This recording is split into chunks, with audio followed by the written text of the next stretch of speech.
Hello everyone, welcome to Tasty Dish by Seedu Palaniappan. இன்னைக்கு ஒரு சிம்பிளான ஈவினிங் ஸ்நாக் ரெசிபி தான் பார்க்க போறோங்க. Sweet potato French fries. இந்த ரெசிபி செய்யறதுக்கு ஃபர்ஸ்ட் ஸ்வீட் பொட்டேட்டோவை ஸ்கின் பீல் பண்ணி எடுத்துக்கலாங்க.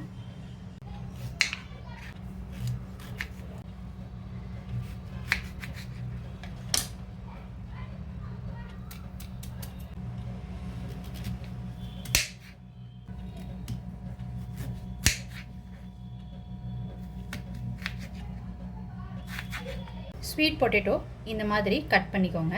ரொம்ப தின்னாகவும் இல்லாமல் திக்காகவும் இல்லாமல் இந்த மாதிரி கட் பண்ணி எடுத்துக்கோங்க. கட் பண்ணது தண்ணிக்குள்ளே போட்டுக்கோங்க, இல்லாட்டினா ஸ்வீட் பொட்டேட்டோ வந்து கருத்துருங்க. கட் பண்ணி தண்ணியில் போட்டிருந்த ஸ்வீட் பொட்டேட்டோவை தண்ணியை வடிச்சிட்டு ஒரு பவுலில் சேர்த்துக்கிட்டு இருக்கேங்க.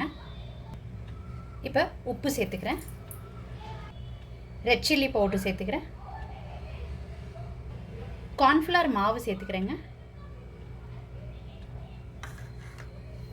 இப்போ இது எல்லாத்தையும் ஒன்று சேர்த்து மிக்ஸ் பண்ணிக்கலாம். சக்கரவள்ளி கிழங்க மிக்ஸ் பண்ணும்போது நான் தண்ணி எதுவும் தொளிச்சிக்கலாங்க, நீங்கள் தேவைப்பட்டால் தொளிச்சிக்கோங்க. நான் ஏற்கனவே சக்கரவள்ளி கிழங்க தண்ணியில் போட்டு எடுத்துருந்ததுனால அந்த ஈரப்பதம் இருந்ததோடே நான் மிக்ஸ் பண்ணிட்டேங்க. இது நல்லா கோட் ஆகிடுச்சு. இப்போ ஃப்ரை பண்ணி எடுத்துக்கலாம். பேனில் எண்ணெய் வந்து நல்லா சூடாயிடுச்சு. இப்போ இதுக்குள்ளே ஸ்வீட் பொட்டேட்டோவை சேர்த்துக்கிறேங்க.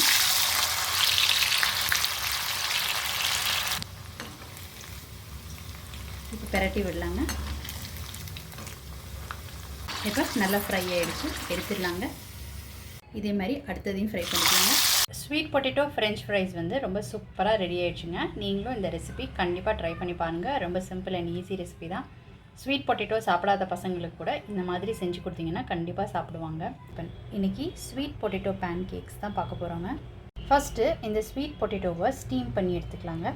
ஸ்வீட் பொட்டேட்டோ 10 மினிட்ஸ் ஸ்டீம் பண்ண பிறகு ஸ்கின்னை பீல் பண்ணிவிட்டு எடுத்து வச்சுருக்கிறேன்.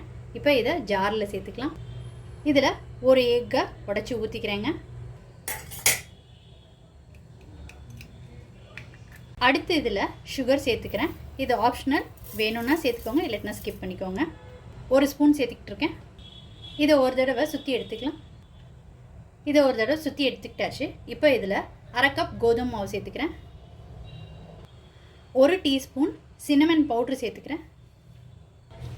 பேக்கிங் சோடா கொஞ்சோண்டு சேர்த்துக்கிறேன். சால்ட் ஒரு பிஞ்ச். அடுத்து வெனிலா எசன்ஸ் 1/4 டீஸ்பூன். கோதுமை மாவு எவ்வளோ எடுத்தோமோ அதே அளவு பால் எடுத்துருக்குறேங்க. இப்போ ஃபஸ்ட்டு கொஞ்சம் பால் சேர்த்து மிக்சியில் ரன் பண்ணி எடுத்துக்கலாம். அப்புறமாட்டி மீதியை சேர்த்து கன்சிஸ்டன்சி அட்ஜஸ்ட் பண்ணிக்கலாம். திக்காக இருக்குது, மீதி பாலையும் சேர்த்துக்கிறேங்க. இந்த மாதிரி அரைச்சி எடுத்துக்கிட்டாச்சு. இதை வேறு பவுலுக்கு மாற்றிக்கலாம். மாவு திக்காக இருந்தால் கொஞ்சம் பால் விட்டு கன்சிஸ்டன்சி வந்து அட்ஜஸ்ட் பண்ணிக்கோங்க. இட்லி பேட்டர் கன்சிஸ்டன்சியில் இருக்கணும். வெண்ணிலா எசன்ஸ் வந்து எக்கோட ஸ்மெல் தெரியாமல் இருக்கிறதுக்காக தான் வெண்ணிலா எசன்ஸ் சேர்த்துருக்குறேன். நீங்கள் வேண்டானா ஸ்கிப் பண்ணிக்கலாம். பேக்கிங் சோடாவும் வேண்டானா நீங்கள் ஸ்கிப் பண்ணிக்கலாங்க. பேன் கேக் பேட்டர் வந்து இந்த கன்சிஸ்டன்சியில் தான் இருக்கணுங்க. இப்போ பேன் கேக் செஞ்சுக்கலாம். இப்போ ஒரு கடாயில் எண்ணெய் இல்லாட்டினா நெய் தடவிக்கலாங்க. இப்போ பேட்டரை ஊற்றிக்கலாங்க.